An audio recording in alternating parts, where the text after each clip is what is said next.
नमस्कार हैप्पी नवरात्रि नवरात्रि उपलक्षे मो तरफ मो परिवार तरफ आपण मानक बहुत सारा शुभेच्छा और शुभकामना। तो आज हूँ नवमी। आज नवमी रे मो झील क्या घर को पूजा हाँपाई जाऊँगी चलते देखा।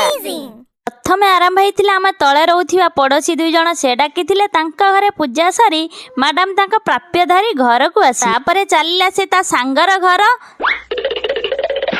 काले पूजा सरी जाऊँगी हे तरबर ना भाग बुड़ी जीवनी जाई देखिलु सतकु सत पूजा आरंभ हो सारी हेले मो झीर स्थान खाली पड़ी जाई तार स्थान ग्रहण कला तांकर देथिया प्रसाद को जम्मा न खाइला ताकु सब मते खाइबा को पड़िला। देखुना जेमिति पाइछि ता प्राप्य केमिति दौड़िला। घरे पहुंची भजा भजी सहित कंसे पखाला खिया जाइथिला न खाइथिले परा प्राण चली जाई थांता। नेक्स्ट वीडियो रे देखिबे कौन कौन सब गिफ्ट मिलिला। निश्चित सब्सक्राइब कर दे बोली राणा रहिला।